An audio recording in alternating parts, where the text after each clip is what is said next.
గుండె నిండా గుడిగంటలు. Today December 17th episode. Balu మా అన్న కాదు. గుండెను ముక్కలు చేసిన మౌనిక. సంజు కళ్ళ ముందే ఘోర అవమానం. మనోజ్ షాప్లో ఉంటే ఎవరో ఒక వ్యక్తి ఒక లెటర్ తెచ్చి ఇస్తాడు.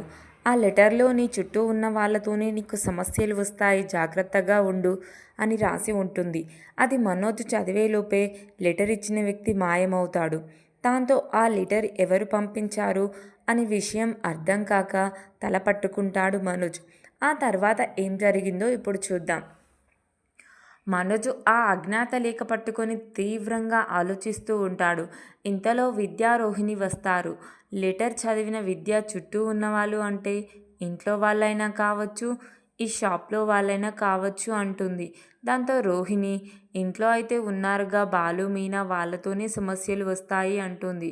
వెంటనే మనోజ్ వాళ్ళతో అయితే ఎప్పుడు వచ్చే సమస్యలే కదా, ఈ కొత్త తలనొప్పి ఏంటి, అసలు ఇది ఎవరు రాశారు, చుట్టూ ఉన్న వాళ్ళంటే అని కాస్త ఆగి విద్యనే అనుమానంగా చూస్తాడు. దాంతో విద్య, హలో, నేనెప్పుడు నీ మంచినే కోరుకున్నా, నన్నే అనుమానిస్తావా అంటూ అలిగి బుంగమూతి పెడుతుంది. దానితో రోహిణి కవర్ చేస్తుంది.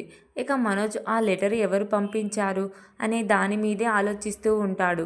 ఇంతలో విద్యా రోహిణి పక్కకు వెళ్ళి, ఒకవేళ దినేష్ గాని పంపించి ఉంటాడా, లేదంటే అన్ని డబ్బులు ఇచ్చి కల్పన గాని గేమ్ ఆడుతుందా అంటూ చాలా ప్రశ్నలు లేవనెత్తారు.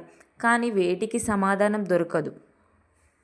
సీన్ కట్ చేసి రోహిణి ఇచ్చిన 2 లక్షల డబ్బుతో బాలు సెకండ్ హ్యాండ్లో మరో కారు కొంటాడు. దాన్ని ఇంటికి తీసుకువస్తాడు.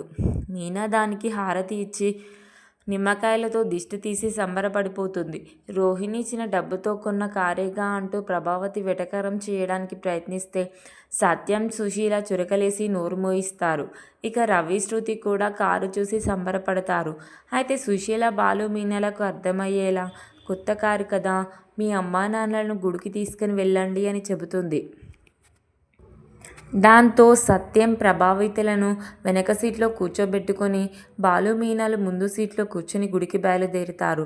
అయితే వెనక కూర్చున్న సత్యం, ప్రభావతి ఎడముఖం పెడముఖం అన్నట్లుగా ఉండటంతో బాలు కావాలని రోడ్డు బాలేదు అని అబద్ధం చెప్పి కారును అటు ఇటు కుదిపి కుదిపి తీసుకెళ్తాడు.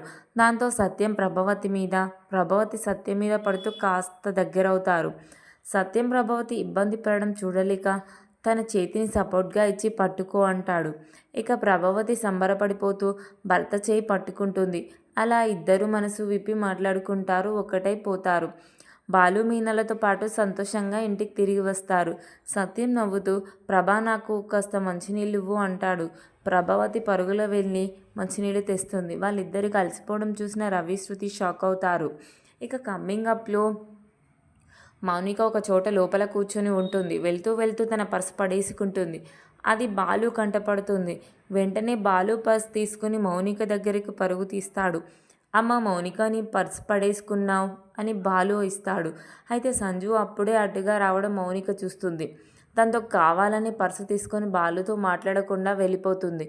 అయితే బాలు అయితే, అమ్మ మౌనిక ఏమైందమ్మా అంటూ వెంటపడతాడు. సంజు కావాలని ఒక చెట్టు వెనుక దాక్కొని మౌనిక బాలుతో ఎలా ప్రవర్తిస్తుందో